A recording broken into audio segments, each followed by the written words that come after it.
अब दर्द भी घुटने टेकेगा।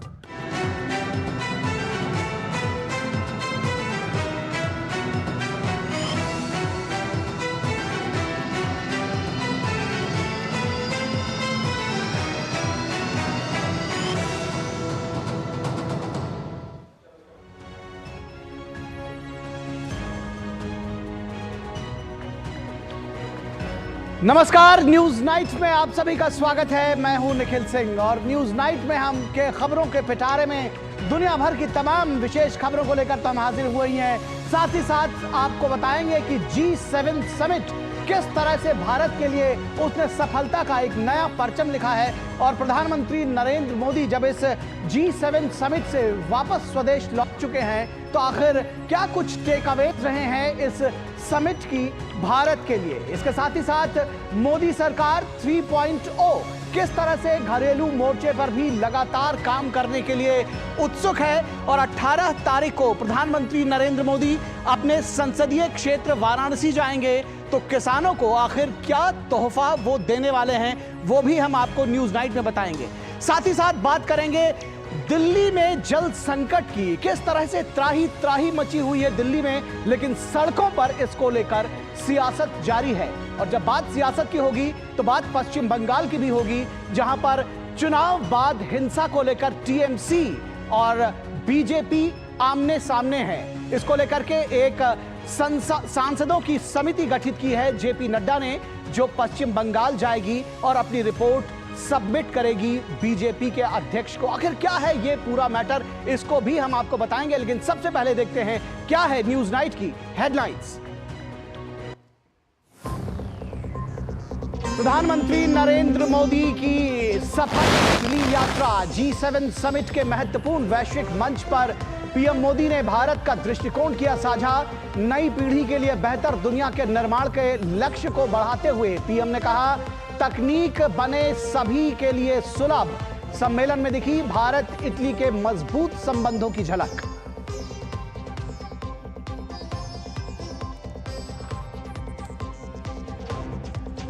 तीसरी बार प्रधानमंत्री बनने के बाद पीएम मोदी का 18 जून को पहला घरेलू दौरा।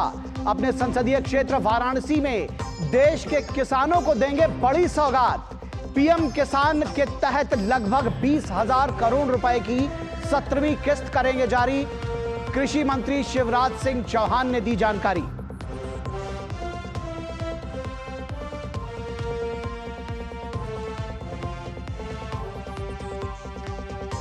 दिल्ली में जल संकट बरकरार, पानी के लिए त्राही त्राही कर रही है जनता।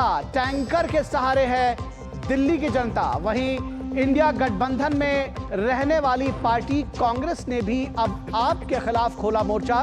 बीजेपी ने किया तंज, दोनों पार्टियों की मिलीभगत का लगाया आरोप।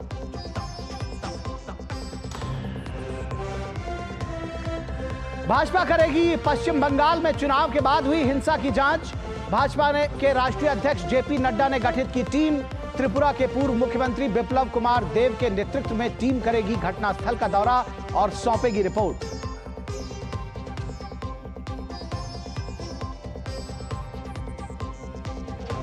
उत्तराखंड के रुद्रप्रयाग में भीषण हादसा, 26 यात्रियों से भरा एक टेम्पो ट्रैवलर अलकनंदा नदी में गिरा और 12 से अधिक लोगों की जान। राष्ट्रपति और प्रधानमंत्री ने जताया शोक। मृतक के परिजनों को प्रधानमंत्री राष्ट्रीय राहत कोष से 2 लाख रुपए की अनुग्रह राशि दी जाएगी। वहीं घायलों को 50,000 रुपए दिए जाएंगे।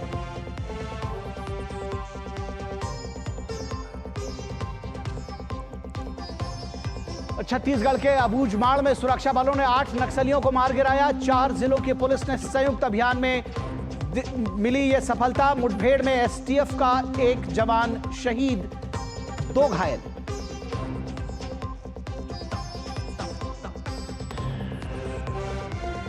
कर्नाटक की कांग्रेस सरकार ने पेट्रोल डीजल के दाम में बढ़ोतरी का किया ऐलान। सेल्स टैक्स बढ़ाने से पेट्रोल डीजल 3 रुपए महंगा।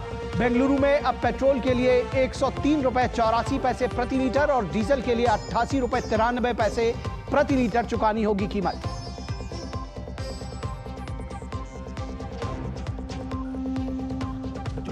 मुंबई अंतर्राष्ट्रीय फिल्म महोत्सव के 18वें सीजन का आगाज। सप्ताह भर चलने वाले महोत्सव के दौरान 59 देशों की 314 फिल्में की जाएंगी प्रदर्शित। फिल्में दिल्ली, कोलकाता, चेन्नई और पुणे में की जा रही है स्क्रीनिंग।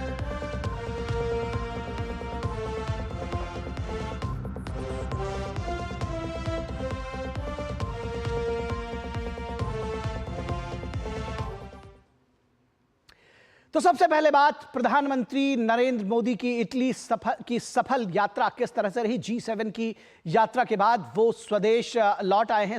G7 समिट को पूरा करने के बाद उन्होंने G7 शिखर सम्मेलन के आउटरीच सत्र में हिस्सा लिया और ग्लोबल साउथ की चिंताओं को प्राथमिकता दी। पीएम मोदी ने जिन मुद्दों को अपने संबोधन में जगह दी, उस पर विश्व के बड़े देशों ने अपनी सहमति व्यक्त की है। उन्होंने इस दौरान विभिन्न देशों के राष्ट्राध्यक्षों के साथ भी द्विपक्षीय मुलाकात की।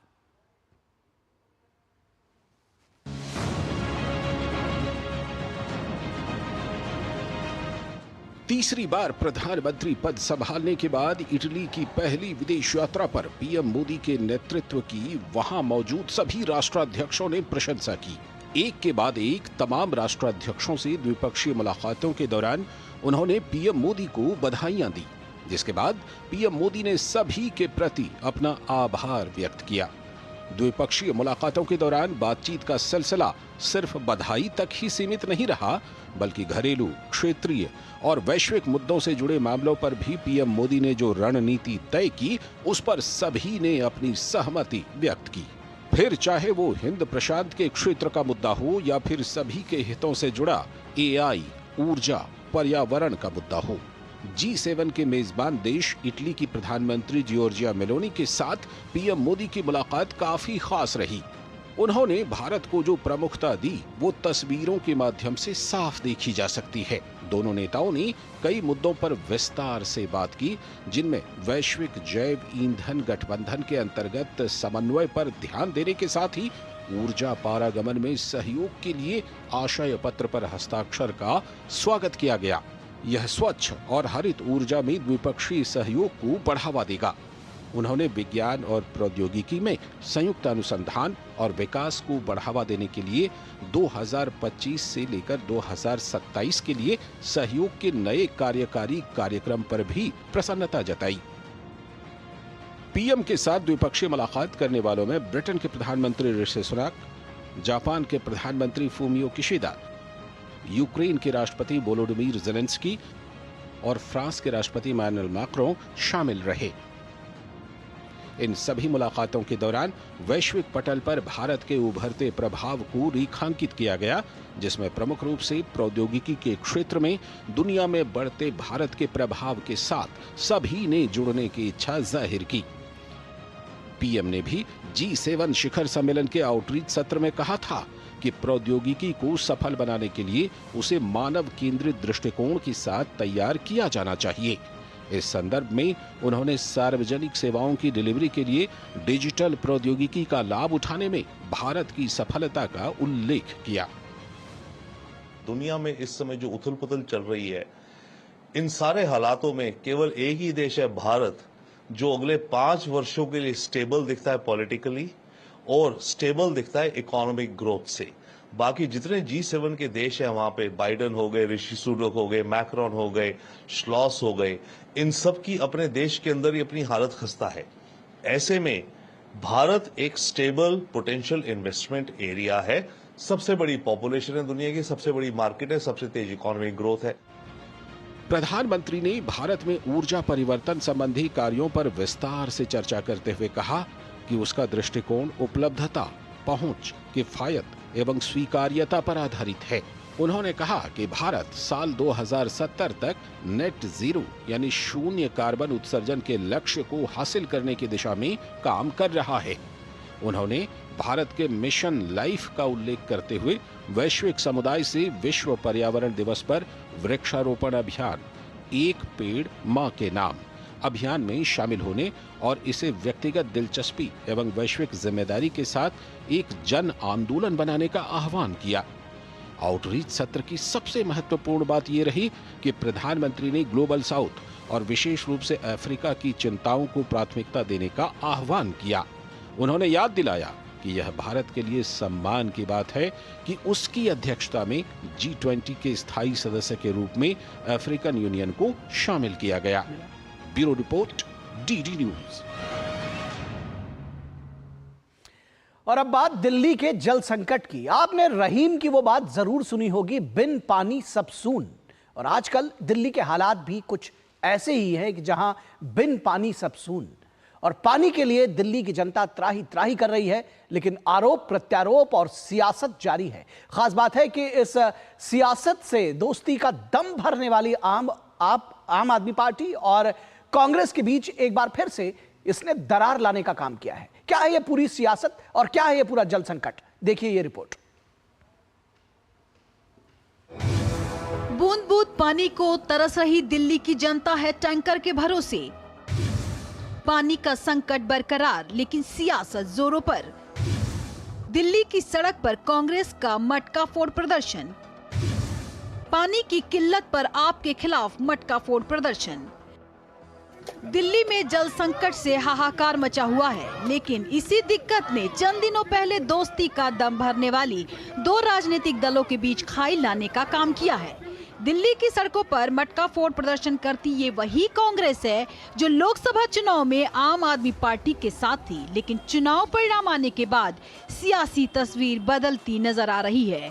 कुछ दिनों पहले ही दिल्ली सरकार के कामकाज की तारीफ करने वाली पार्टी आज न सिर्फ सड़क पर है, बल्कि आम आदमी पार्टी की सरकार पर जमकर आरोप भी लगा रही है। प्रॉपर एक्शन प्लान तैयार होना चाहिए, जनता तक पानी पहुंचना चाहिए, स्वच्छ जल पहुंचना चाहिए। लेकिन कहीं ना कहीं हमने महसूस किया कि ये सरकार उस समय सोती रही। दिल्ली में पानी की किल्लत से लोग परेशान हैं। दिल्ली वासी पानी की एक एक बूंद के लिए मोहताज हैं और सियासत चरम पर है। इसी बदली सियासी तस्वीर पर भारतीय जनता पार्टी ने सवाल खड़ा कर दिया है। बीजेपी नेता शहजाद पूनावाला ने कांग्रेस के मटका फोड़ प्रदर्शन पर तंज कसते हुए कहा कि कांग्रेस दिल्ली में आपके साथ गठबंधन में थी और सीटें साझा की थी, तब यह मुद्दा नहीं उठाया। कांग्रेसी दिल्ली की जनता के बीच किस मुंह को लेके जाएंगे? अभी 8 दिन पहले तक आम आदमी पार्टी की सरकार की विकास की तारीफ करते थे, ईमानदारी की तारीफ करते थे। आज उनमें भ्रष्टाचार नजर आ रहा है। कांग्रेस का भांडा फोड़ हो चुका है, तो अब वो मटका फोड़ का ड्रामा कर रही है। कांग्रेस पार्टी से पूछिए कि ये वाटर क्राइसिस कल की नहीं है, ये पूरे चुनाव में वाटर क्राइसिस रहा, क्योंकि समर शुरू हो चुका था। ये दिल्ली में स्थिति इसलिए बनी है क्योंकि 10 वर्षों में आम आदमी पार्टी ने कोई काम नहीं किया है सिवाय भ्रष्टाचार के। इस वक्त दिल्ली वासी भीषण गर्मी की मार झेल रहे हैं। ऊपर से पानी की किल्लत ने राजधानी के लोगों की मुसीबतें और बढ़ा दी हैं। आलम यह है कि दिल्ली के कई इलाकों में लोग पानी को तरस रहे हैं।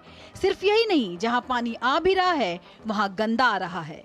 पानी की समस्या बहुत है दिल्ली में और पानी बिल्कुल नहीं आ रहा है। लोग इतने परेशान हैं कि मतलब हद से ज़्यादा हो गया है। यहाँ दिल्ली में इतनी परेशानी हो रही है कि लोगों को रात को जागना पड़ रहा है। हम लोग खुद जाग रहे हैं गोविंदपुरी में रह के, रात को 2 बजे 2:30 बजे कई बार आता है। कारपोरेशन का तो बिल्कुल भी नहीं आ रहा है। गंदा पानी आ रहा है, हम लोग भरते हैं पानी, काला एकदम काला पानी आता है। भाई हम तो बहुत ज़्यादा समस्या चल रही, कभी डब्बे लाके उधर गए, कभी डब्बे लाके उधर गए, कहीं ने करके ठोकर मार दी डब्बे, तो ऐसा मन दुखता है, बता ही नहीं सकते।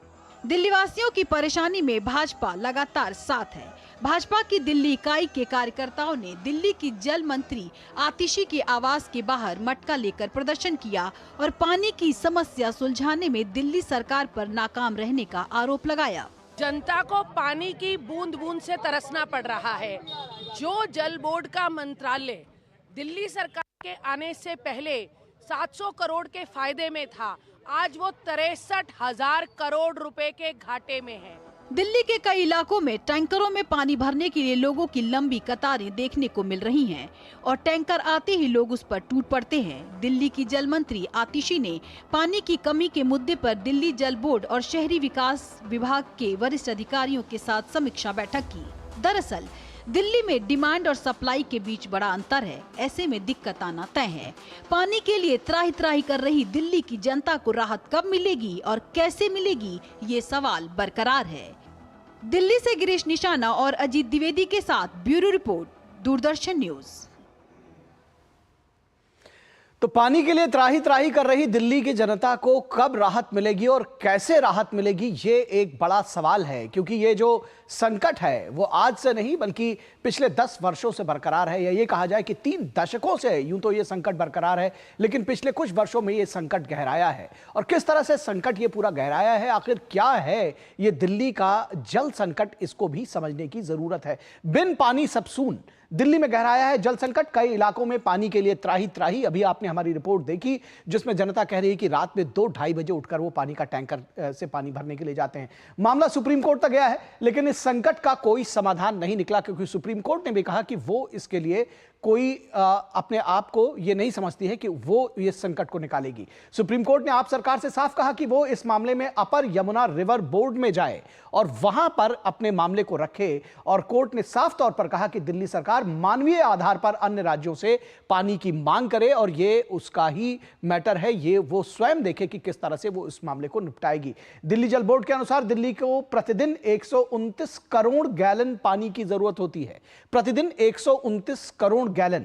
और दिल्ली सरकार के अनुसार इस समय रोजाना 50 मिलियन गैलन पानी की शॉर्टेज है। तो इस शॉर्टेज को समझा जा सकता है कि आखिर ये शॉर्टेज क्यों है। दिल्ली सरकार कहती है कि 50 मिलियन गैलन पानी की शॉर्टेज है, लेकिन इस शॉर्टेज को पूरा करने के लिए कैसे उसने काम किया है ये भी समझने की जरूरत है। क्या कुछ उसके ऊपर आरोप है, दिल्ली में क्यों होता है जल संकट, ये भी जानने की जरूरत है। दिल्ली में जल संकट के मुख्य 2 कारण हैं। आखिर ये 2 कारण कौन से हैं? पहला कारण है कि भीषण गर्मी, जो लगातार भीषण गर्मी पड़ रही है, और दूसरा कारण है पड़ोसी राज्यों पर पानी की निर्भरता, क्योंकि उत्तर प्रदेश, हरियाणा, हिमाचल प्रदेश से जब पानी आएगा तभी ये जल संकट से निजात मिलेगी। गर्मी में पानी की मांग बढ़ जाती है, लेकिन पड़ोसी राज्यों से उस मात्रा में आपूर्ति नहीं हो पाती, क्योंकि उनकी भी अपनी पानी की जरूरतें हैं, वो आपको पानी देने के लिए बाध्य नहीं है। दिल्ली एक लैंडलॉक स्टेट है, यमुना के अलावा अपना कोई जल स्रोत नहीं है, और उसका भी ये कहा जाता है कि यहां जब पानी का कुप्रबंधन हो जाता है तो ये संकट और गहरा जाता है। दिल्ली पानी के लिए यूपी, पंजाब और हरियाणा पर निर्भर है कि किस तरह से, खासतौर पर जब ये उन्होंने अपना पानी दे दिया है उसके बाद आप एक सीमा से ज्यादा जाकर के जो समझौता है उससे ज्यादा पानी आप उनसे नहीं मांग सकते। विरोधी दलों का आरोप है कि कुप्रबंधन, भ्रष्टाचार और जल की बर्बादी से ये पूरा जल संकट है वो और गहरा गया है। भ्रष्टाचार, कुप्रबंधन और जल की बर्बादी, ये आरोप लगातार लगाए जा रहे हैं।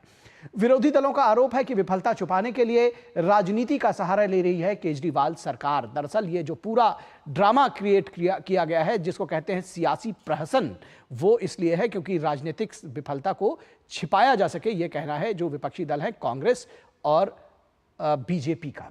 टैंकर माफियाओं पर नकेल कसना जरूरी है। टैंकर माफिया को लेकर के तमाम सारी बातें हुए हैं। दिल्ली में टैंकर दिल्ली हरियाणा मुनक नहर से अवैध रूप से पानी पंप कर रहे हैं और इस पर रोक लगाने की कोशिश अब तक नहीं की गई थी। यह नहर दिल्ली के लिए पानी का एकमात्र सप्लायर है। तो दिल्ली के लिए एकमात्र मुनक नहर से पानी आता है और वहां पर पानी पंप कर लेते हैं जो टैंकर माफिया है। एलजी ने दिल्ली पुलिस से पानी की चोरी रोकने के लिए मुनक नहर पर कड़ी निगरानी रखने को कहा है दिल्ली पुलिस कमिश्नर से बात की है एलजी ने और कहा है कि उस पर कड़ी निगरानी रखी जाए। अगर किसी ने भी पानी की चोरी करने की कोशिश की तो उसे गिरफ्तार करने के निर्देश दिए गए हैं। उसके बाद से यह थोड़ी सख्ती वहां पर बरती गई और सिर्फ एलजी नहीं बल्कि अदालत ने भी इस पर सख्त रुख अपनाया है। दिल्ली सरकार को खरी खरी सुनाई है और अदालत ने भी दिल्ली सरकार से पानी की बर्बादी और टैंकर माफिया पर कार्रवाई करने को कहा है। दिल्ली सरकार से साफ कहा है कि पानी की बर्बादी रोकिए और जो टैंकर माफिया है उस पर कार्रवाई करिए। और अदालत ने साफ तौर पर कहा है कि या तो वे खुद टैंकर माफियाओं पर कार्रवाई करें वरना हमें दिल्ली पुलिस को खुद आदेश देना पड़ेगा। तो यह बात समझी जा सकती है कि किस तरह से अदालत भी इस पूरे मामले को लेकर के सख्त रही है। अब इसमें किस तरह से कांग्रेस और बीजेपी के लोग जो लगातार हमलावर रहे हैं, सबसे पहले बात कर लेते हैं बीजेपी के सांसद बांसुरी स्वराज। वो क्या कुछ कहती है? वो कहती है कि जो ये पूरा टैंकर माफिया का ये जो पूरा जाल है ये दरअसल कुछ और नहीं है, ये जानबूझकर क्रिएट किया गया है और इसके पीछे अरविंद केजरीवाल की सरकार है। क्या कुछ कहा बांसुरी स्वराज ने, आइए आपको दिखाते हैं। The Honorable Supreme Court of India came down heavily on the Aam Aadmi Party for making false statements in court. First, Haryana is actually releasing adequate water. It is only the Aam Aadmi Party that is not paying attention to the desiccating infrastructure of the Delhi Jal Board. They have been in power in Delhi for now a decade, and they have not paid attention at all in fixing the pipelines or on improving the infrastructure. Second, it appears that the Aam Aadmi Party is in cahoots with the illegal tanker mafia that is operating in Delhi. And the Honorable Supreme Court of India even asked them, what is it that they are doing on it? Only thing that is lacking in Delhi is the political will from the Aam Aadmi Party government. तो ये कहना है बांसुरी स्वराज का कि जो tanker mafia है उनके साथ मिली भगत है और दृढ़ राजनीतिक इच्छा शक्ति की कमी है दिल्ली सरकार में, जिसकी वजह से ये पूरा जल संकट गहराया है। एक बात और कही है कि जो दिल्ली जल बोर्ड है वो दरअसल पिछले 10 वर्षों में उसका घाटा जो है वो लगातार बढ़ता गया है और उसके पीछे भी जो वजह है वो कुप्रबंधन रहा है आम आदमी पार्टी सरकार का, क्योंकि यह कहना है कि 2013 में जब कांग्रेस की गवर्नमेंट थी तब दिल्ली जल बोर्ड जो है वो 600 करोड़ रुपए से ज्यादा के फायदे में काम कर रहा था। फिलहाल आज क्या हालात हैं दिल्ली जल बोर्ड के, उसके दफ्तर का जायजा लिया हमारे संवाददाता अजीत द्विवेदी ने। आइए आपको दिखाते हैं। पूरी दिल्ली में पानी की समस्या को लेकर हाहाकार मचा हुआ है, लेकिन दिल्ली जल बोर्ड की लापरवाही सामने आ रही है। और हम इस समय दिल्ली जल बोर्ड के वरुणालय मुख्यालय में है, जहां पर आप देख सकते हैं कि सन्नाटा छाया हुआ है। यहां पर कोई भी यहां पर बात करने के लिए उपलब्ध नहीं है। कहा जा रहा है कि आज से लेकर 3 दिन तक यानी सोमवार तक छुट्टी जो है वो है, लेकिन यहाँ पर इतनी ज़्यादा समस्या हो रही है बावजूद उसके यहाँ पर कोई भी संबंधित अधिकारी यहाँ पर नहीं है। और पूरा जो परिसर है, जो वरुणालय का जो परिसर है, दिल्ली जल बोर्ड का मुख्यालय है, वहाँ पर पूरी तरीके से सन्नाटा है। कोई भी यहाँ पर नहीं है जो कि जनता की समस्या को एड्रेस कर सके, जनता की समस्या का समाधान कर सके। और जिस कारण से यहाँ पर लोग आ रहे हैं और लौट के वापस जा रहे हैं। और कहा जा रहा है कि 3 दिन की छुट्टी होने के कारण यहाँ पर कोई भी अधिकारी, कोई भी कर्मचारी यहाँ पर उपलब्ध नहीं है। दिल्ली में जिस तरीके से पानी की समस्या है उसको देखते हुए कहीं ना कहीं ये लापरवाही सामने आती है कि ऐसी विषम परिस्थिति के समय कम से कम यहाँ पर कोई तो अधिकारी या कोई ऐसा व्यक्ति होना चाहिए जो कि लोगों की समस्याएं सुन सके और उसका समाधान करने की कोशिश करे। लेकिन यहाँ पर पूरी तरीके से लापरवाही निकलकर सामने आ रही है। कैमरामैन विक्की के साथ अजीत द्विवेदी, डीडी न्यूज, दिल्ली। तो दिल्ली जल बोर्ड दरअसल एक जिम्मेदार संस्था है। वो इस बात के लिए जिम्मेदार है कि दिल्ली में पानी का वितरण हो सके, जो सीवेज है उसको मेंटेन कर सके। लेकिन वो जो जिम्मेदार संस्था है वो आखिर घाटे में है। क्यों घाटे में है, क्यों बीमार हो रही है ये संस्था, ये भी समझने की जरूरत है। और ये तमाम जो आरोप प्रत्यारोप हैं वो भी लगाए गए हैं। घाटे में डूबा दिल्ली जल बोर्ड जल आपूर्ति करने और सीवर रखरखाव के लिए जिम्मेदार संस्था आर्थिक बदहाली से तंग है। आखिर ये आर्थिक बदहाली क्यों और कैसे आई ये समझने की जरूरत है। कुप्रबंधन के कारण ना तो पानी की बर्बादी रुक रही है और ना ही राजस्व बढ़ रहा है। राजस्व भी नहीं बढ़ रहा है और पानी की बर्बादी भी नहीं रुक रही है। 10 साल में दिल्ली जल बोर्ड को 73,000 करोड़ रुपए का घाटा है। इस तरह के तमाम आरोप विपक्षी दलों ने बार बार लगाए हैं। 2013 में दिल्ली जल बोर्ड 600 करोड़ रुपए के मुनाफे में था। यह बात समझने की है कि 2013 में 600 करोड़ रुपए के मुनाफे में था, अब 73,000 करोड़ रुपए के घाटे में अब तक हो चुका है। वर्ष 2019-20 में घाटा 344.05 करोड़ रुपए तक पहुंच गया और यह उस वर्ष का घाटा है। 2021-22 में 852 करोड़ रुपए से भी ज्यादा बढ़कर 1196.22 करोड़ रुपए पहुंच गया। तो ये जो घाटा है ये लगातार बढ़ता जा रहा है। 2022-23 में वित्तीय घाटा 854.86 करोड़ रुपए होने का अनुमान है। तो यह समझने की जरूरत है पिछले 4 सालों के दौरान जल बोर्ड का कुल घाटा करीब 3,166 करोड़ रुपए था।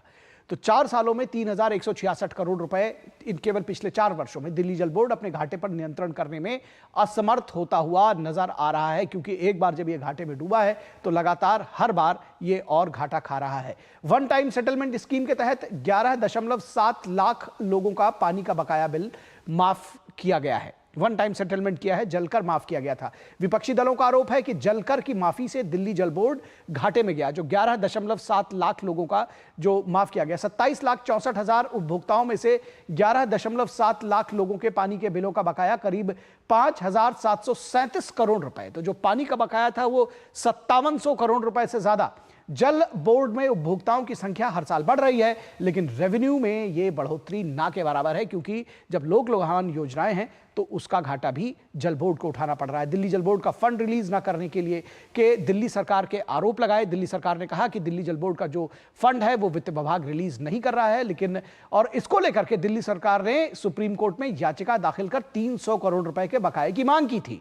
तो यह भी एक इंटरेस्टिंग पहलू है, इसको समझने की जरूरत है। दिल्ली सरकार के आरोप पर दिल्ली के वित्त विभाग ने सुप्रीम कोर्ट में हलफनामा दाखिल किया कि आखिर रियल स्थिति क्या है। उन्होंने बताया कि 2016 से अब तक दिल्ली जल बोर्ड को 28,400 करोड़ रुपए का फंड दिया गया है। 28,400 करोड़ रुपए का फंड पाने के बावजूद बोर्ड कोई जवाबदेही नहीं चाहता है। उनका कहना है कि फंड चाहते हैं लेकिन जवाबदेही नहीं चाहते हैं। तो बोर्ड ने शर्तों के हिसाब से फंड का इस्तेमाल भी नहीं किया। तो यह भी एक बड़ी बात रही कि बोर्ड ने फंड का इस्तेमाल शर्तों के हिसाब से नहीं किया है। तो यह समझा जा सकता है कि आखिर किस तरह से ये जो पूरा मामला है ये दिल्ली जल बोर्ड क्यों घाटे में गया। तो इस पूरे विषय पर क्योंकि आज सियासत छिड़ी है, क्योंकि दिल्ली की जनता पानी के लिए त्राही त्राही कर रही है, बिन पानी सब सून है। फिलहाल रुकेंगे एक छोटे से ब्रेक के लिए। ब्रेक के बाद जब वापस लौटेंगे तो खास मेहमानों के साथ इस पूरे विषय पर चर्चा करेंगे। जिन्होंने यूज किया है वो जानते हैं असली हींग का स्वाद। MDH सुपर हींग, शुद्धता का असली तड़का। MDH डॉक्टर ऑर्थो ऑयल के रेगुलर मसाज से जॉइंट हेल्थी रहते हैं, और अगर प्रॉब्लम बहुत पुरानी है तो डॉक्टर ऑर्थो कैप्सूल्स साथ लेना ना भूलें। अब दर्द भी घुटने टेकेगा। बात जब पीढ़ियों के लिए बनने वाले घर की हो तो जिम्मेदारी बड़ी हो जाती है। गैलेंट समझता है ये जिम्मेदारी। अब डबल M रिब्स के साथ गैलेंट एडवांस TMT रीबार, निर्माण का real hero. Come on boys, let's go practice. अरे रुक यार, मेरे बैंक अकाउंट में गलत एंट्री का प्रॉब्लम हो गया है। तो बैंक को कंप्लेन करना। बैंक को लिखे 1 महीना हो गया है, बट वो गूगली पे गूगली डाले जा रहे हैं। तो RBI के लोकपाल को इन्फॉर्म करो। रुक, मैं समझाता हूँ। जैसे क्रिकेट में थर्ड अंपायर, वैसे ही RBI का ओम्बुड्समैन। RBI कहता है अगर बैंक आपकी कंप्लेंट को 1 महीने में नहीं सुलझाता तो आप RBI के कंप्लेंट मैनेजमेंट सिस्टम पर ऑनलाइन कंप्लेंट कर सकते हैं। ये RBI का आसान तरीका है आपकी कंप्लेंट सुलझाने का, और वो भी फ्री। RBI कहता है जानकार बनिए, सतर्क रहिए। स्वाद से सबको दीवाना कर दे, दीवाना कर दे। पिता का चाय, गजब का स्वाद। वो मिस्टर विकास की फाइल आप पॉलिसी बाजार। मैम, आपका हेल्थ इंश्योरेंस क्लेम अप्रूव हो गया है। अब आप सर को घर ले जा सकती हैं। क्लेम के टाइम पे हमेशा आपकी हेल्प को तैयार। पॉलिसी बाजार, 1 करोड़ का हेल्थ इंश्योरेंस सिर्फ 390 रुपए महीने से शुरू। Curiosity can take you to some out of the world places. Took me to the moon today. Curious about this place? Scan this QR code before I take it off with my Seat tires. Seat, crafted for the curious. अब छोलिया हो या लोबिया, सफेद चने या काले चने, सब कुछ मजेदार बने।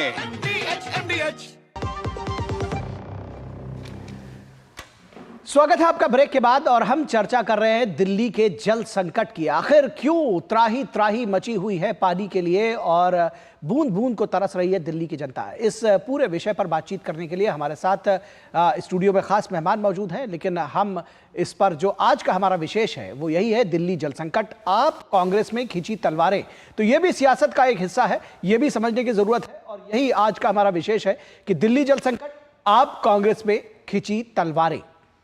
दिल्ली जल संकट, आप कांग्रेस में खींची तलवारें, ये आज का हमारा विशेष है। और इस पर बातचीत करने के लिए हमारे साथ खास मेहमान मौजूद हैं। बीजेपी के प्रवक्ता यासिर जिलानी हमारे साथ मौजूद हैं। यासिर जिलानी जी, बहुत स्वागत है आपका। और इसके साथ ही साथ हमारे साथ कांग्रेस के प्रवक्ता डॉक्टर नरेश कुमार मौजूद हैं। नरेश कुमार जी, बहुत स्वागत है। और आप नेता विष्णु पाठक मौजूद हैं। विष्णु पाठक जी, बहुत स्वागत है आपका। और सबसे पहले अगर डॉक्टर नरेश कुमार आपके पास जाएं, क्योंकि जिस तरह से देखा गया था कि अभी तक जो चुनाव हुए, लोकसभा के चुनाव हुए, उससे पहले जरूर आपकी रिफ्ट दिखाई पड़ती थी, लेकिन चुनावों में एक बार फिर आपकी और आम आदमी पार्टी की दोस्ती नजर आती थी। क्या ये जल संकट ने दोस्ती गहरा में एक दरार लेकर आ गए हैं, या आपको सच का सामना करना पड़ रहा है?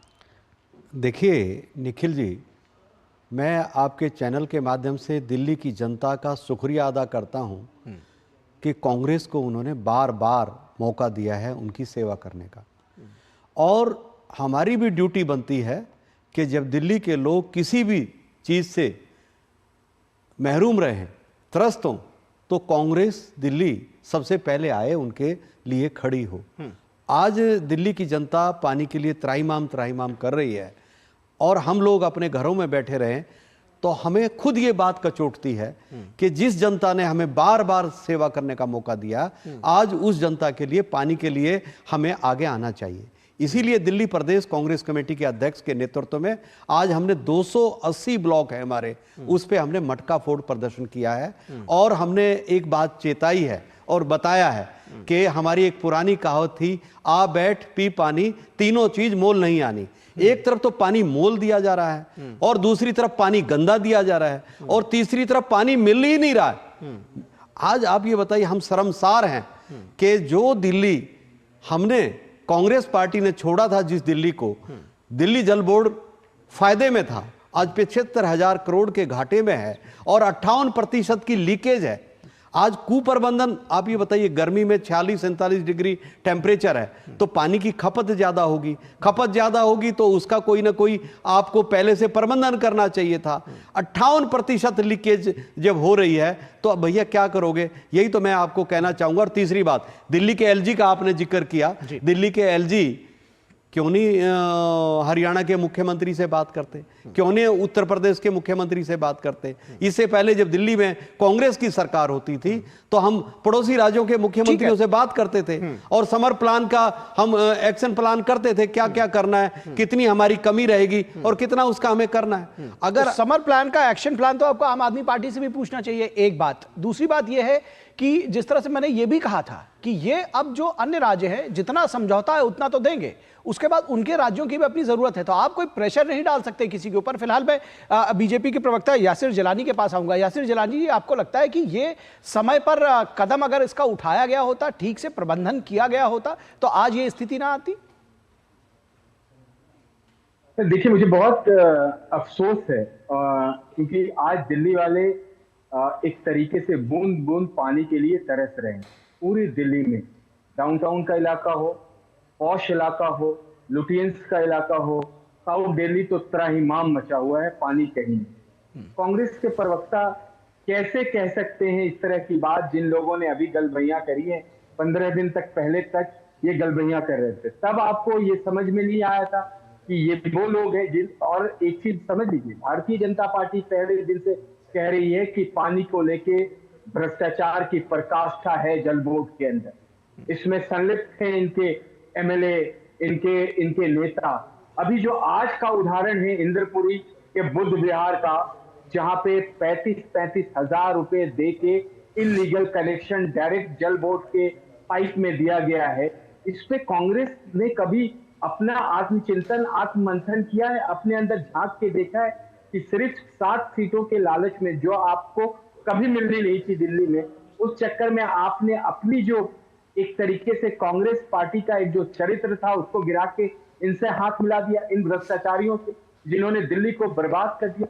दिल्ली की जनता नाराज है। दिल्ली वालों से अगर आप इस वक्त पूछेंगे, यकीन मानिए कि दिल्ली की जनता, बेसिक मूलभूत सुविधा होती है पानी, सड़क, बिजली और तमाम चीजों को छोड़ देते हैं। अगर पानी आपको नहीं हासिल होगा तो आपकी बहुत सारी चीजें और मूलभूत सुविधा में नंबर 1 पे पानी आता है। आज पानी नहीं पहुंच रहा है, तो इसका जिम्मेदार अरविंद केजरीवाल, उनकी टीम, आतिशी मारलेना, ये तमाम भ्रष्टाचारी हैं जो भ्रष्टाचार में लिप्त हैं। और कांग्रेस को भी जनता माफ नहीं करेगी, क्योंकि कांग्रेस ने इनको उस वक्त समर्थन दिया है जब कांग्रेस अपना दामन साफ सुथरा कर सकती थी। लेकिन कांग्रेस को यह लालच आ गया कि कांग्रेस अगर हम इनके साथ चले जाते तो ये 7 सीटों में 2-3 सीटें दिल्ली में जीत जाएंगी।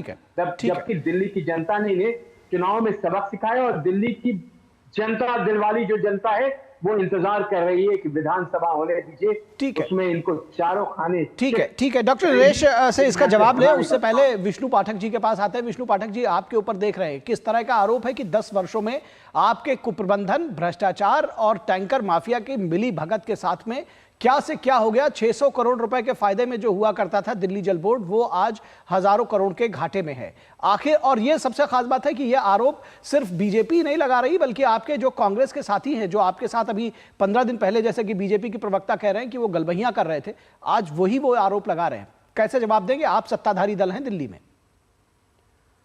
जिलानी साहब बड़े अच्छे प्रवक्ता हैं, इनके साथ कई बार बातचीत हुई है।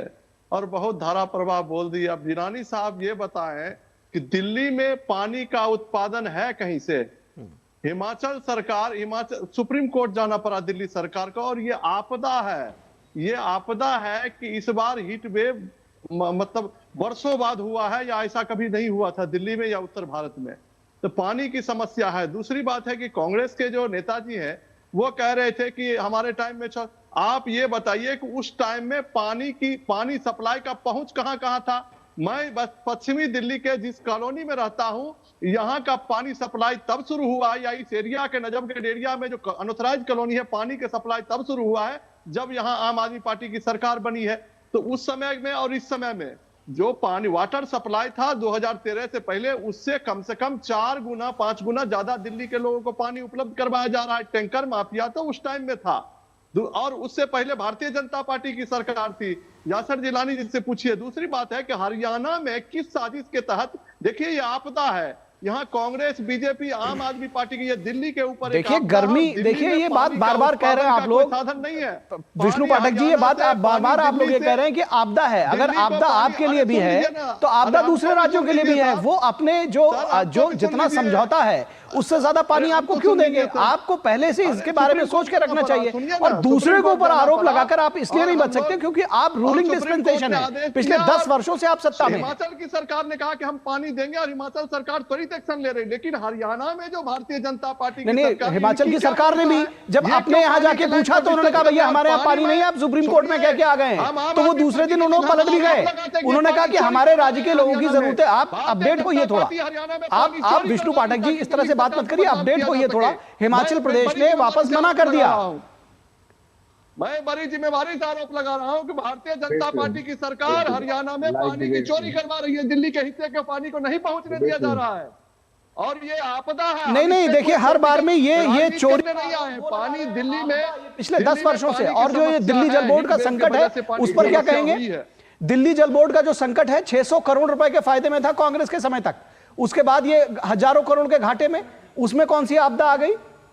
मैं आपको बता रहा हूं ना कि कांग्रेस के समय में दिल्ली में आप पता करिए ना, आंकड़ा लेकर, आप सारा आंकड़ा लेकर बैठिए ना कि कितने एरिया में पानी सप्लाई होता था। ठीक है, मैं कांग्रेस के पास आऊंगा क्योंकि इस तरह का देखिए आप दूसरों के ऊपर आरोप लगा करके, मैं बार बार कह रहा हूं सत्ता में आप लोग हैं, जवाब आपको देना है। और बार बार ये कहना, डॉक्टर नरेश आप कुछ कहना चाह रहे हैं जी, जवाब दीजिए। जी ठीक है, निखिल पाठक जी आएंगे आपके पास, पाठक जी आएंगे, सुनने तो दीजिए जी।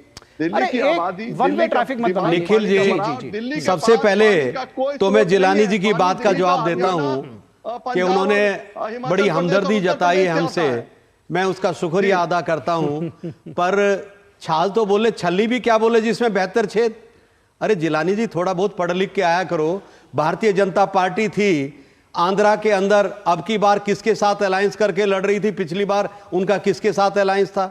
इससे पहले तेलंगाना में किसके साथ उनका अलायंस होता था, अब किसके खिलाफ लड़ रही थी? इससे पहले पंजाब के अंदर उनका किसके साथ अलायंस था और किसके साथ लड़ रही थी? तो इसलिए थोड़ा सा जब बात करो तो प्रथम दृष्टि में ईमानदारी होनी चाहिए। ठीक है। और रही दूसरी बात, निखिल जी, मैं आपकी बात का पूरा मौका दूंगा। अच्छा, लेकिन मैं बस एक जिज्ञासा आ गई है, एक जिज्ञासा आ गई मन में, उसको भी आप जवाब देते रहिएगा कि इसका मतलब ये माना जाए कि वो एक, जैसे कि आपने इन लोगों को कहा कि भाई बहुत जगहों पर गठबंधन करते हैं, अब ये गठबंधन आगे लगता है कि ये सारी जो क्राइसिस है उसकी वजह से आप आमने सामने रहेंगे। नहीं, मेरा ये कहना है कि गठबंधन करना एक जरूरत थी। जब संविधान को बदला जा रहा हो, बदलने जाने की कोशिश हो रही हो, अहंकार से भरी हो, तो प्रथम हमारी प्रायोरिटी वो थी। आज हमारी प्रायोरिटी दिल्ली की जनता है। दिल्ली की जनता को हम प्यासा मरते हुए नहीं देखना चाहते। तो और एक किसी शायर ने कहा है कि ऐसी प्यास और ऐसा सबर, दरिया पानी पानी है। और ऐसे वक्त में अगर हम लोग घरों में बैठे हैं, अब मैं पाठक जी को सुन रहा था, मुझे नहीं मालूम पाठक जी दिल्ली में कब से आए हैं, पर उनको थोड़ा बहुत इतना तो जरूर होना चाहिए कि कांग्रेस पार्टी ने दिल्ली की जनता के साथ सदैव एक सेवक के तौर पे काम किया है। और ऐसा लूट खसोट और भ्रष्टाचार और लीकेज कभी नहीं हुई कांग्रेस के समय में। 58% लीकेज है पाठक जी। अगर ये 58% लीकेज ही कम हो जाए तो बहुत सारा फायदा हो सकता है। 50 मिलियन गैलन पानी की कमी है, अगर 58% कम हो जाए तो करीब 20 तो इसी में हो जाएगा।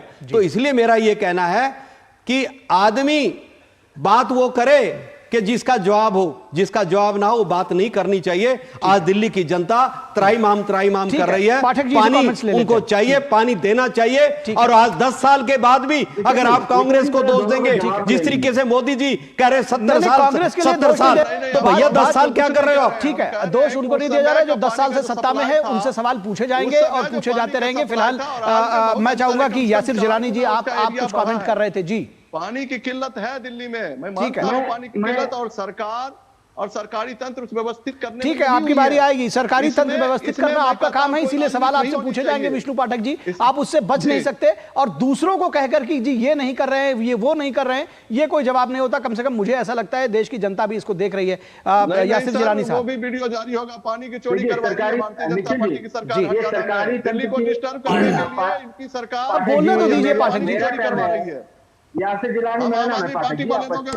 पाठक जी, आप अपनी बारी में बोले, दूसरों को तो बोलने दीजिए। कोई उसके लिए है सर। ठीक है, आप चलिए, चोरी हो रही है, ठीक है, उस पर रोक लगाने की बातचीत चल रही है, उसको हम लोग अब वो कर रहे हैं।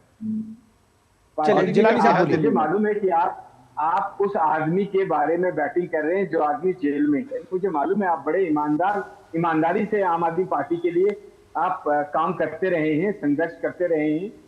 लेकिन आप भी अपने अंदर जब सोचते हैं तो मुझे लगता है कि आपको इस बात का एहसास होता होगा कि मैं किस गलत आदमी के बारे में इतनी बैटिंग करता हूं और लगातार करता हूं।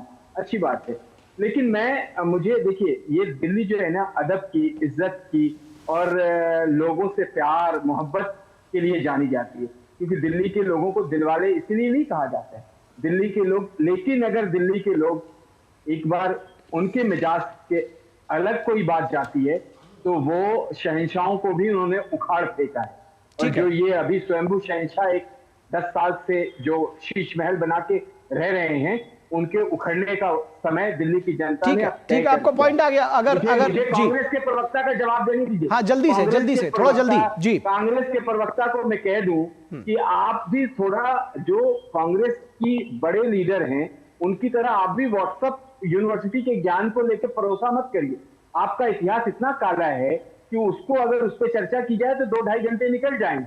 तो थोड़ा सा आप लोग भी ध्यान रखें कि आपने किस तरीके से। चलिए अभी ये जिलानी जी, ये इतिहास काला आपका है, आपको मालूम नहीं है देश आजाद किसने कराया, इसलिए इस तरह की बातें मत कीजिए। सुनिए, और कम से कम चमचागिरी की सारी सीमाएं मत तोड़िए। आप सभी लोग शांत हो जाइए, आप सभी लोग शांत हो जाइए।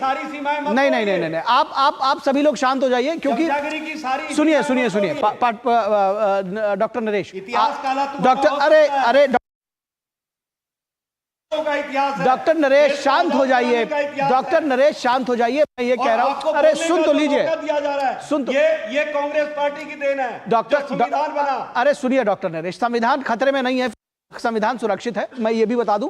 ये इस नैरेटिव पे अभी मत आइए। और मैं जानता था कि जब मैं जल संकट पर बात करूंगा तो आप लोग इधर से उधर संविधान और कहां की बातें की है। अब आप तीनों लोग हमारे साथ जुड़े इस चर्चा में, बस इतना ही रखेंगे, क्योंकि मुझे लगता है कि इस चर्चा में इससे ज्यादा और कुछ निकलने वाला नहीं है, क्योंकि आप लोग इधर उधर भी जा रहे हैं। तो डॉक्टर नरेश आपका भी धन्यवाद, यासिर जिलानी आपका भी धन्यवाद, और विष्णु पाठक आपका भी धन्यवाद हमारे साथ जुड़ने के लिए।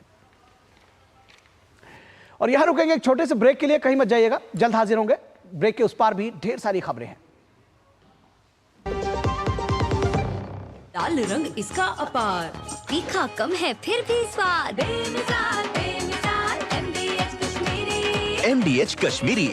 MDH Curiosity can take you to some out of the world places.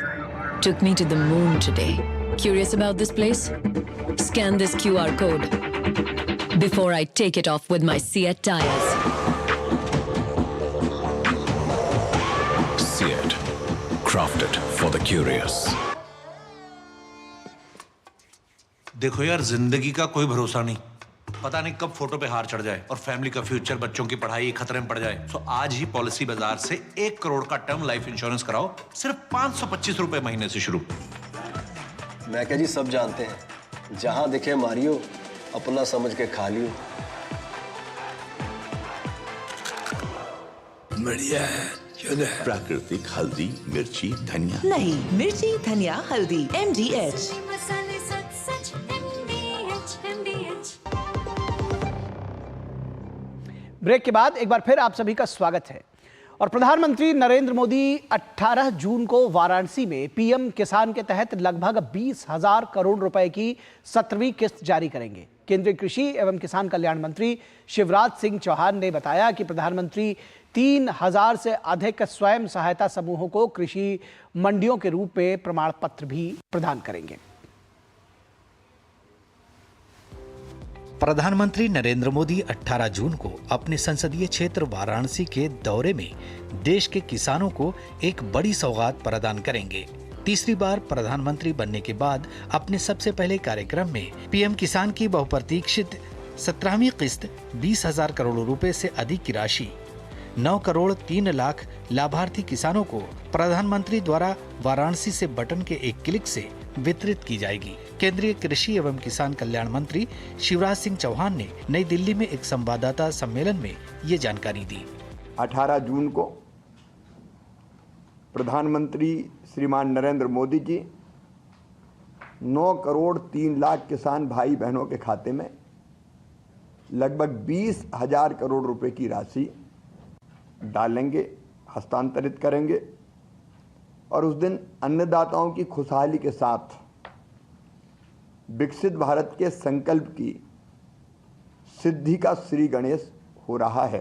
देश में अलग अलग स्थानों पर, वैसे तो सभी केवीकी में कार्यक्रम होंगे, कृषि विज्ञान केंद्रों में, लेकिन 50 हमने विशेष रूप से चिन्हित किए हैं जहां अलग अलग केंद्रीय मंत्री जाएंगे, वर्चुअली कार्यक्रम से जुड़ेंगे और वहाँ जो एकत्रित किसान होंगे उस कार्यक्रम के लिए उनसे वो संवाद भी करेंगे।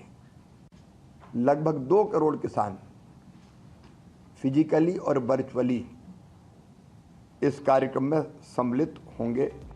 फरवरी 2019 में शुरू की गई इस योजना के तहत किसानों को आधार से जुड़े बैंक खातों में 2,000 रुपए की 3 बराबर किस्तों में सालाना 6,000 रुपए की राशि सीधे हस्तांतरित की जाती है।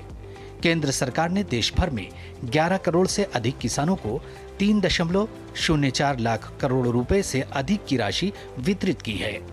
इस राशि के जारी होने के साथ ही योजना की शुरुआत से अब तक लाभार्थियों को हस्तांतरित की गई कुल राशि 3.24 लाख करोड़ रुपए से अधिक हो जाएगी। इसके साथ ही किसानों की सहायता के लिए कई बहनों को प्रशिक्षण देकर तैयार किया गया है ताकि वो खेती में अलग अलग कामों के माध्यम से किसानों का सहयोग कर सकें और लगभग 60 से 80 हजार रुपए तक की सालाना अतिरिक्त आय अर्जित कर पाएं। पीएम मोदी का संकल्प है देश भर में 3 करोड़ लखपति दीदी बनाने का, जिसमें से लगभग 1 करोड़ लखपति दीदी बन चुकी हैं, 2 करोड़ और बनानी है। इसी के तहत वाराणसी के इस कार्यक्रम में प्रधानमंत्री मोदी 30,000 से अधिक स्वयं सहायता समूहों को कृषि सखियों के रूप में प्रमाण पत्र भी प्रदान करेंगे और प्रतीक के रूप में 5 कृषि सखियों को प्रमाण पत्र वितरित करेंगे। कृषि में महिलाओं की महत्वपूर्ण भूमिका को देखते हुए कृषि और ग्रामीण विकास मंत्रालय ने एक समझौता ज्ञापन पर भी हस्ताक्षर किए। दोनों मिलके इस कार्यक्रम को चलाएंगे। कृषि सखी का मतलब है किसान को कामों में सहयोग करना या बताना। अलग अलग तरह के काम हैं, खेती से संबंधित, कितना खाद डालना चाहिए, कौन सा बीज होना चाहिए, कैसे कीटनाशकों का छिड़काव होना चाहिए। कृषि सखी को ट्रेनिंग देंगे और कृषि मंत्रालय उनको काम देगा। 34,000 को ट्रेंड किया है। ये संख्या लगभग 90,000 तक अभी जाएगी। कृषि सखी कार्यक्रम को चरण 1 में 12 राज्यों गुजरात, तमिलनाडु, उत्तर प्रदेश, मध्य प्रदेश, छत्तीसगढ़, कर्नाटक, महाराष्ट्र, राजस्थान, उड़ीसा, झारखंड, आंध्र प्रदेश और मेघालय में शुरू किया गया है। अब तक 70,000 में से 34,000 से अधिक कृषि सखियों को पैरा एक्सटेंशन वर्कर के रूप में प्रमाणित किया जा चुका है। कृषि में महिलाओं की महत्वपूर्ण भूमिका को देखते हुए हाल ही में कृषि और ग्रामीण विकास मंत्रालय ने एक समझौता ज्ञापन पर भी हस्ताक्षर किए हैं। वाराणसी में होने वाला ये कार्यक्रम केंद्रीय कृषि एवं किसान कल्याण मंत्रालय द्वारा उत्तर प्रदेश सरकार के समन्वय से आयोजित किया जाएगा। कृषि मंत्री ने बताया कि देश भर से करीब 2.5 करोड़ किसान इस कार्यक्रम में शामिल होंगे। इसके अलावा देश भर के 732 कृषि विज्ञान केंद्र, 1 लाख से ज्यादा प्राथमिक कृषि सहकारी समितियां और 5 लाख कॉमन सर्विस सेंटर किसानों में जागरूकता बढ़ाने के लिए इस कार्यक्रम में हिस्सा लेंगे। इस दिन कई केंद्रीय मंत्री किसानों से बातचीत करने और उनमें विभाग की विभिन्न योजनाओं के बारे में जागरूकता पैदा करने के लिए 50 KVK का दौरा करेंगे और वर्चुअली कार्यक्रम से जुड़ेंगे। देश के किसानों के सम्मान और स्वाभिमान की प्रतीक पीएम किसान सम्मान निधि की 17वीं किस्त 18 जून को प्रधानमंत्री नरेंद्र मोदी वाराणसी से जारी करेंगे। किस्त के तौर पर 20,000 करोड़ रुपए 9 करोड़ 26 लाख किसानों के खाते में सीधे हस्तांतरित किए जाएंगे। इस कार्यक्रम के दौरान 30,000 स्वयं सहायता समूह की महिलाओं को कृषि सखी का प्रमाण पत्र भी दिया जाएगा। मेरे सहयोगी कैमरामैन मोहित के साथ मोपी यादव, DD न्यूज, दिल्ली। और यहाँ रुकेंगे एक छोटे से ब्रेक के लिए। ब्रेक के बाद जब वापस लौटेंगे तो जानेंगे कि आखिर कर्नाटक में क्या कुछ सियासी बवाल है और क्यों वहां पर अर्थतंत्र को लेकर बात की जा रही है। रुकेंगे एक ब्रेक के लिए। MDH का किचन किंग किचन में हो तो हम सब कुछ बना सकते हैं। बैंगन का भरता, आलू गोभी, भिंडी मसाला और भी बहुत कुछ। MDH।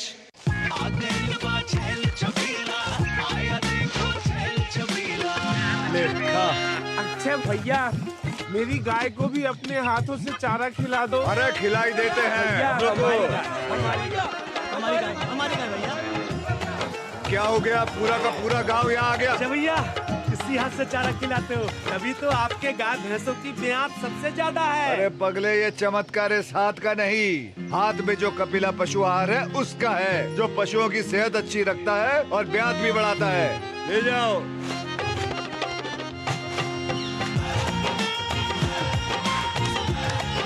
कपिला, देश का नंबर 1 पशु आहार। शुक्ला बता रहा था आपके बाबूजी ने जायदाद का कुछ हिस्सा नौकर के नाम कर दिया। अब नौकर हर काम अपना घर समझ के करेगा। समरकूल, जो हर दिल करे कबूल। बात जब पीढ़ियों के लिए बनने वाले घर की हो तो जिम्मेदारी बड़ी हो जाती है। गैलेंट समझता है ये जिम्मेदारी। अब डबल M रिब्स के साथ गैलेंट एडवांस TMT रीबार, निर्माण का रियल हीरो। गोल्डी छोले मसाले, जहाँ जाए रिश्ते बनाए। जहाँ जाए रिश्ते बनाए, गोल्डी मसाले। स्वाद से सबको दीवाना कर दे, दीवाना कर दे। पता का चाय, गजब का स्वाद। स्वागत है आपका ब्रेक के बाद। और कर्नाटक सरकार ने ईंधन की कीमतों को बढ़ाने का फैसला किया है। कांग्रेस की सिद्धारमैया सरकार ने पेट्रोल के दाम में लगभग 3 रुपए 5 पैसे प्रति लीटर बढ़ाने का फैसला किया है। कांग्रेस सरकार के इस फैसले के मुताबिक कांग्रेस ने पेट्रोल का सेल्स टैक्स 29.84%, जबकि डीजल का बिक्री कर 18.44% बढ़ाने का फैसला लिया है।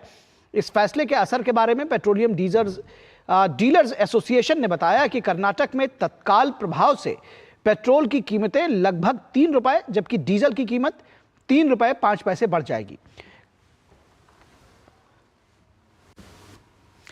तो इस फैसले का असर तमाम चीजों पर होगा, परिवहन से लेकर के दूसरी चीजों पर भी, जिसको लेकर के बहस जारी है। केंद्रीय गृह मंत्री अमित शाह कल सुबह 11 बजे एक उच्च स्तरीय बैठक की अध्यक्षता करेंगे। बैठक में जम्मू कश्मीर में सुरक्षा स्थिति और अमरनाथ यात्रा की तैयारियों की समीक्षा की जाएगी। तो कल बेहद महत्वपूर्ण बैठक होगी गृह मंत्री अमित शाह की।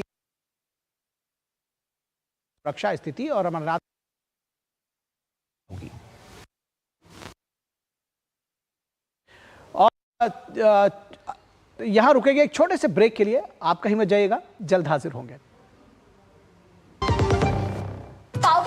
पाव भाजी को फेवरेट बनाता है MDH पाव भाजी मसाला। MDH पाव भाजी मसाला। MDH बनाए पाव भाजी लाजवाब। MDH। Curiosity can take you to some out of the world places. Took me to the moon today. Curious about this place? Scan this QR code before I take it off with my Seat tires. Seat, crafted for the curious. बात जब पीढ़ियों के लिए बनने वाले घर की हो तो जिम्मेदारी बड़ी हो जाती है। गैलेंट समझता है ये जिम्मेदारी। अब डबल M रिब्स के साथ गैलेंट एडवांस TMT रीबार, निर्माण का रियल हीरो। गोल्डी छोले मसाले, जहाँ जाए रिश्ते बनाए। जहाँ जाए रिश्ते बनाए, गोल्डी मसाले। तेरी होने वाली मदर इन लॉ कुछ ज्यादा ही ट्रेडिशनल है। ट्रेडिशनल लोग ज्यादा इमोशनल होते हैं। तो भाई साहब अब कोई किसी की लाइफ में आग नहीं लगा पाएगा। समर कूल, जो हर दिल करे कबूल। देखो यार, जिंदगी का कोई भरोसा नहीं, पता नहीं कब फोटो पे हार चढ़ जाए और फैमिली का फ्यूचर, बच्चों की पढ़ाई खतरे में पड़ जाए। सो आज ही पॉलिसी बाजार से 1 करोड़ का टर्म लाइफ इंश्योरेंस कराओ, सिर्फ 525 रुपए महीने से शुरू। घुटना, कंधा या कमर, चाहे जैसा हो दर्द, डॉक्टर ऑर्थो आपको देता है दर्द से पूरी आजादी। ये कोई टेम्पररी पेन किलर नहीं, आयुर्वेदिक औषधि है। स्वागत है आपका ब्रेक के बाद। और 26 राफेल मरीन जेट खरीदने के लिए भारत और फ्रांस की सरकारों के बीच बातचीत चल रही है। विमान सौदे को लेकर दोनों देशों के बीच 30 मई से वार्ता शुरू होनी थी, लेकिन लोकसभा चुनाव के मद्देनजर इस वार्ता को जून के दूसरे सप्ताह के लिए टाल दिया गया था। और ये विमान राफेल लड़ाकू जेट का नौसैनिक संस्करण है। रक्षा सूत्रों ने बताया है कि फ्रांस का एक प्रतिनिधिमंडल नई दिल्ली आया हुआ है। इसमें उनके आयुध महानिदेशालय के अधिकारी भी शामिल हैं, जो भारत के साथ चल रहे राफेल सौदे पर निगरानी रख रहे हैं।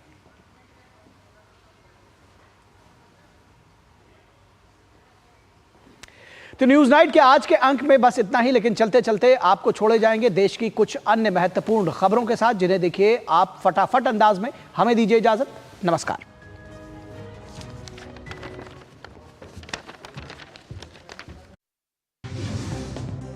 नीट परीक्षा मामले की जांच सीबीआई से कराने की मांग संबंधी याचिका पर सुप्रीम कोर्ट ने एनटीए को नोटिस जारी किया है। याचिका की सुनवाई पहले से लंबित अन्य मामलों के साथ 8 जुलाई को की जाएगी। असम के नामरूप थर्मल पावर स्टेशन के परिसर में मुख्यमंत्री हिमंत बिस्वा शर्मा ने 25 मेगावाट क्षमता की सौर ऊर्जा परियोजना की आधारशिला रखी। सौर ऊर्जा संयंत्र की आधारशिला रखते हुए सीएम ने कहा कि राज्य 2027 तक 3000 मेगावाट सौर ऊर्जा उत्पादन का लक्ष्य बना रहा है। यूजीसी ने शैक्षणिक सत्र 2024-25 के लिए शुल्क वापसी नीति की घोषणा की है। यूजीसी के इस आदेश के बाद देश के सभी उच्च शिक्षण संस्थान 30 सितंबर 2024 तक दाखिला रद्द कराने या नाम वापस लेने संबंधी लिए गए फीस को लौटाने के लिए बाध्य होंगे। यूजीसी के आदेश को नहीं मानने वाले संस्थानों के खिलाफ 2018 के नोटिफिकेशन के मुताबिक दंडात्मक कार्रवाई की जाएगी। हैदराबाद के डुंडीगल स्थित वायुसेना अकादमी में फ्लाइट कैडेटों के प्री कमिश्निंग प्रशिक्षण के सफल समापन के उपलक्ष्य में कंबाइंड ग्रेजुएशन परेड का आयोजन किया गया। समारोह के दौरान वायुसेना प्रमुख air chief marshal VR. Chaudhary ने ग्रेजुएट प्रशिक्षुओं को राष्ट्रपति कमीशन प्रदान किया। गुजरात के भुज में भूकंप पीड़ितों की याद में बने स्मृति वन भूकंप स्मारक संग्रहालय को यूनेस्को ने प्रिक्स वर्सेल्स अवार्ड के लिए चयनित किया है। स्मृति वन को यूनेस्को के प्रिक्स वर्सेल्स पुरस्कार में तीसरा स्थान मिला है। स्थानीय संस्कृति और प्रकृति संरक्षण की अभिव्यक्ति के लिए पहली बार किसी भारतीय संग्रहालय को वैश्विक मान्यता मिली है। नीट परीक्षा में गड़बड़ी के आरोप लगाते हुए बिहार की राजधानी पटना में सैकड़ों छात्रों ने प्रदर्शन किया। राजधानी पटना के राजेंद्र नगर इलाके में हुए इस प्रदर्शन के दौरान कई छात्र उग्र हो गए। हालांकि पुलिस ने स्थिति को संभालते हुए छात्रों को सड़क से हटा दिया। केंद्रीय रसायन एवं उर्वरक मंत्री जगत प्रकाश नड्डा ने रसायन एवं उर्वरक राज्य मंत्री अनुप्रिया पटेल के साथ फार्मास्यूटिकल्स विभाग की समीक्षा बैठक की। इस दौरान केंद्रीय मंत्री जेपी नड्डा ने प्रधानमंत्री के 2047 तक विकसित भारत के विजन पर ध्यान केंद्रित करने की आवश्यकता पर जोर दिया।